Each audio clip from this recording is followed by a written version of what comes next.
こんな風にスチール製の壁に貼り付けることができます。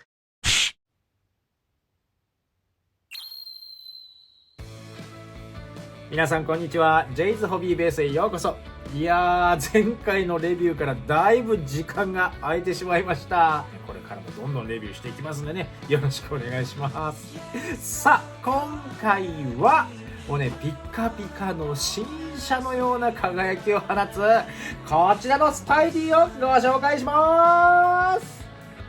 マフェックスアベンジャーズエンドゲームアイアンスパイダーエンドゲームバージョンです。イエーイ。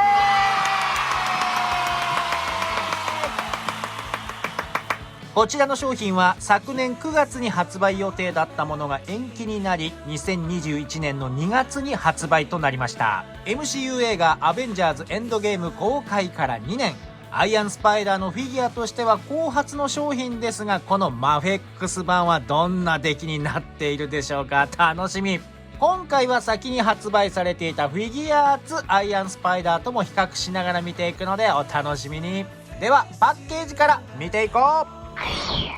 パッケージ全体のデザインはエンドゲームでアベンジャーズたちが過去にタイムトラベルした際のスーツのイメージかな。白と赤と水色がメインになってます。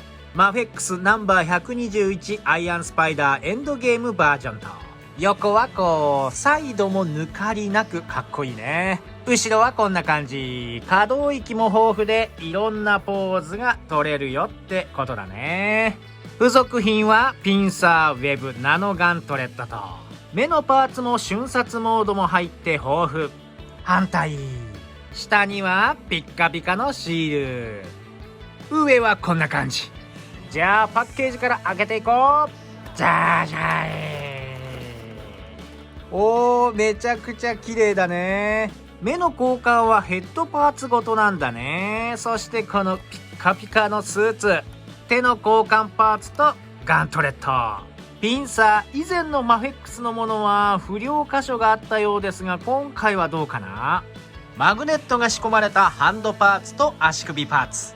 そして開けて中に、あら、ウェブがもろもろ入ってバラバラになっちゃったそしていつもの台座が裏に貼り付いてると、おーもう中でいろいろ転がってるけどブリスターから取り出してじっくり見ていこう。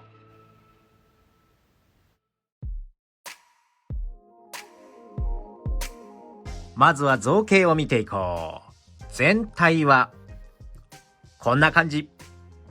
ここからは右側にマフェックス版のアイアンスパイダー、そして左側には以前レビューしたフィギュアーツ版のアイアンスパイダーを並べて比較していこう。大きさはマフェックス版の方が若干高いかなといった感じです。本当に数ミリなんだけどね。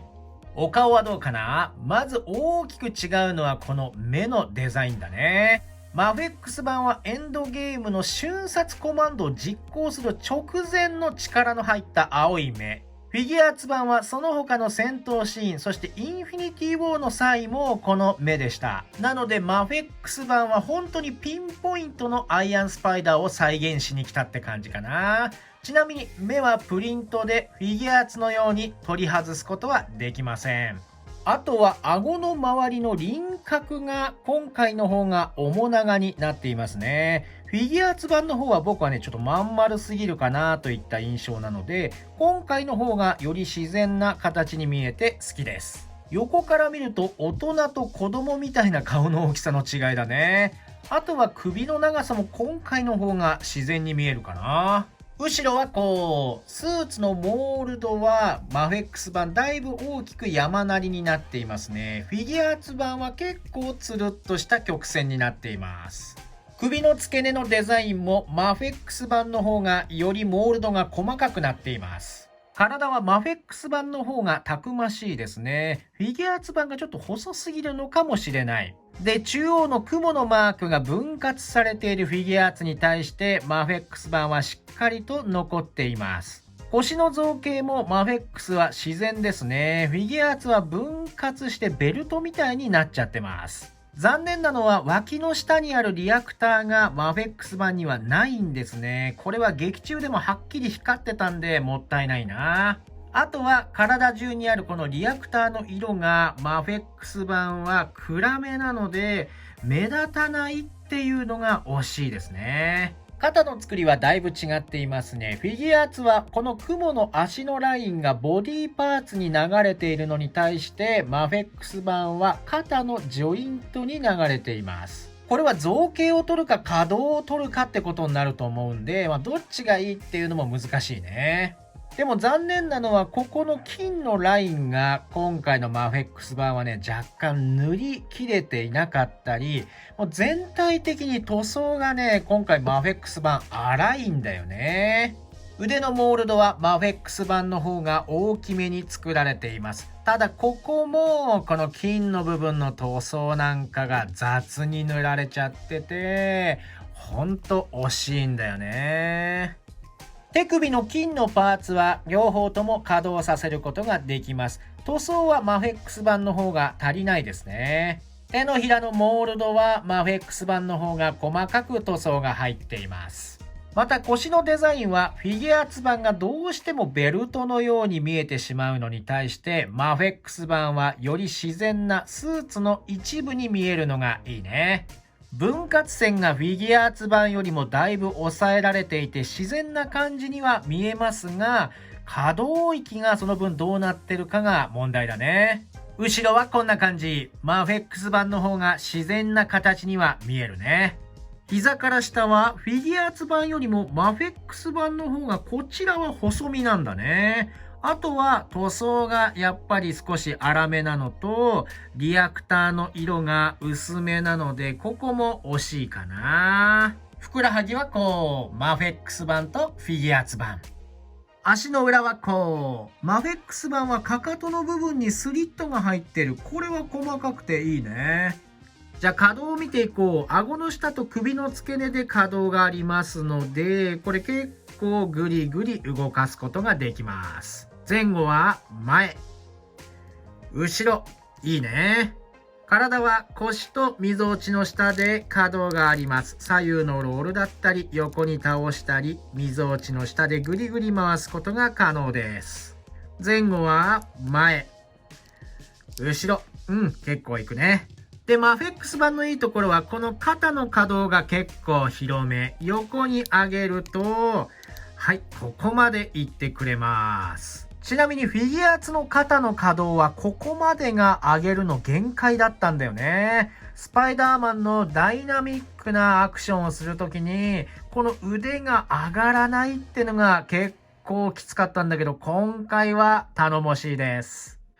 360度回って前後の引き出し可動もいいです。上腕でロールもあるし肘を曲げるとここまで行きます。優秀だね。手首の可動も良好だし、ちゃんと回ってくれます。ちなみにこのパーツは取り外すこともできるんです。下半身はどうかな？まず上下の引き出し可動があります。引き出した状態で真横に上げるとここまで。開脚はここまでだね。股関節のボールジョイントで左右に回すことはできます。足を前に出すとここまで90度以上は上がりますね。後ろはお尻がやっぱり動かないのでここまでが限界かな。膝を曲げると二重関節でここまで行きます。足首は上下上下優秀だね。つま先の可動もあります。左右の回転はもちろん内側外側の可動もあります。さあ造形は体型だったり顔の輪郭はこっちの方が僕は自然に見えるかな。でも残念なのはやっぱり塗装が粗すぎるかな。そこら辺はフィギュアーツはきっちりかっちりしてくれてるのでそこが本当に惜しいと思います。可動も股関節はよく曲がってくれるし膝も深く曲げることができて特に足首が結構自由に動いてくれるんでこのアベンジャーズアッセンブルのポーズも難なく取らすことができますね。もちろんフィギュアーツ版も同じようなポーズは取らせることできるんですが、この足首がね、動かないので、ちょっとバランス取りづらいのと、やっぱり肩のこの動きがどうしても不自然な感じになっちゃうなといったところで、マフェックス版いいよね。また足がね、後ろに行かないんじゃないかっていうのも、そんなにね、大きく後ろにのけぞらせることもないので、ここまで動けば十分だよね。今度は付属品を見ていこう。まずは交換用のヘッドパーツ。こちらは目を細めて睨みを利かせたような表情ですね。フィギュアーツと違って目だけではなく頭部一式交換できるってのは楽でいいね。でもこれつけるんだったらフィギュアーツのように明るい目のヘッドパーツをつけてほしかったな。お次はエンドゲーム最終決戦にて瞬殺コマンドを実行する際の赤い目のヘッド。これはエンドゲームのアイアンスパイダーを象徴する顔なんでいいですね。マフェックスは各パーツの差し替えが結構楽なんで、これは嬉しいところ。赤い目のヘッドにはこのピンサーが必要だよね。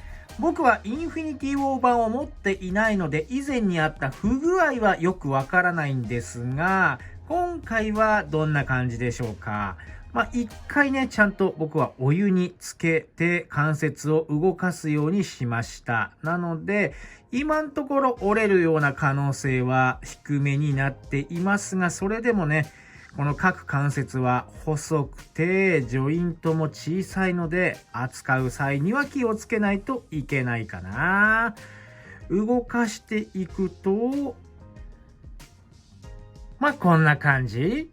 で、付け根のボールジョイントの可動もあります。このように回転させることもできます。ここもね、気をつけて扱わないと、怖い箇所ではあるよね。ピンサーもフィギュアーツ版と比べてみよう。まず色合いは今回の方が明るい金色って感じだね。下がマフェックス版、上がフィギュアーツ版。細かな造形塗装もフィギュアーツ版の方に軍配が上がるかな。2体のピンサースパイダーを並べるとこんな感じ。改めて見ると足の節と節の間の長さが違っているんだね。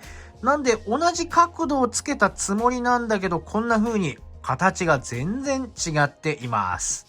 また太さもフィギュアーツ版の方が太くて、塗装も造形もかっちりしてるので、ピンサーの見た目としてはフィギュアーツ版の方がいいかな。ただね、フィギュアーツ版、この背中のピンサーのこのパーツがね、すぐポロポロこれ取れちゃうんだよね。これがね、めちゃくちゃストレスだったの。ほら。ただ振ってるだけで落っこっちゃうね。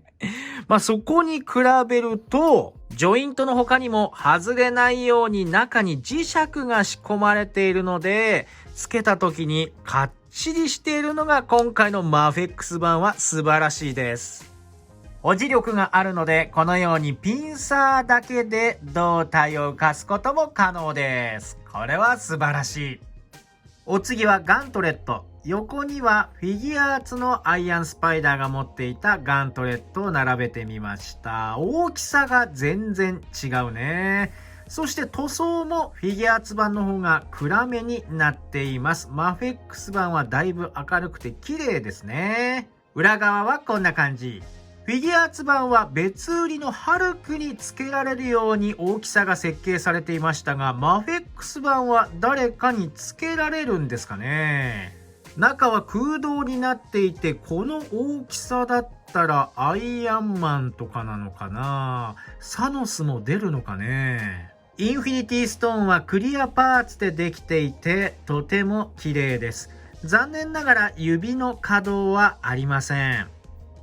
パッケージの写真のように持たせてみました。かっこいいね。大きさも手頃で非常に持たせやすくなっています。ただこの商品がエンドゲーム最終決戦仕様ならば、ガントレットももう使用した後のボロボロ感を出しても良かった気はしますね。フィギュアーツ版も綺麗な状態だったので、そこに差をつけても良かった気はします。付属のウェブは短め、長め、そして手に持たせるタイプの一番長いものの計6本ですね。色は透明なクリアパーツで軟質素材になっています。交換用のハンドパーツはこのマグネット付きを含めた計6種類。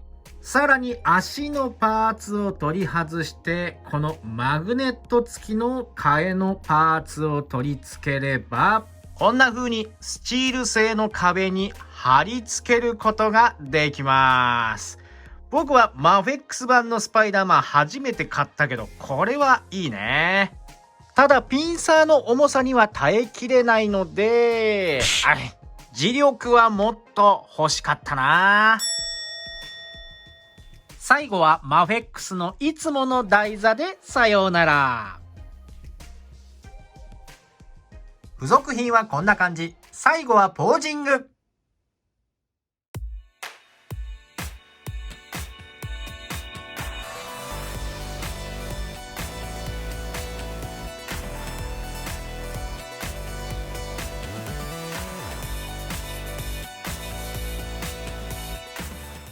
というわけでいかがでしたでしょうか。今回ご紹介しましたこちら、マフェックスアイアンスパイダーエンドゲームバージョン。いや、とにかく遊びやすさがありましたね。まず稼働が素晴らしい。スパイダーマンのアクションがしっかり取れます。ピンサーも今回特に問題はなかったかな。ただ今回の塗装は僕のだけ個体差かもしれないけど、いかがなものかな。あとはこの商品がどのシーンのアイアンスパイダーにターゲットを当てているかとなると疑問が出ますね。ヘッドパーツやこの綺麗なガントレットなどがちぐはぐで、しかもピーター・パーカーの素顔ヘッドもついていないので、インフィニティ・ウォー版を持っていない人は物足りなくて、逆に持っている人は変わり映えがしない不完全燃焼なフィギュアになってしまうかな。今後はファーフロムホーム版も3月に予定されていますが、こちらも付属品がいつものハンドパーツといつものウェブ以外はあまり変わり映えがしないということで、新スーツのボディパーツ以外はあまり期待できなさそうですね。今回はここまで。いつもこのチャンネルの動画を見てくれてありがとう。だいぶお休みをいただきましたが、その間にいろんな商品が届いていて、まだまだレビューしきれていない商品がいっぱいあります。今後もどうぞお楽しみに。それではまた次の動画でお会いしましょう。バイバーイ。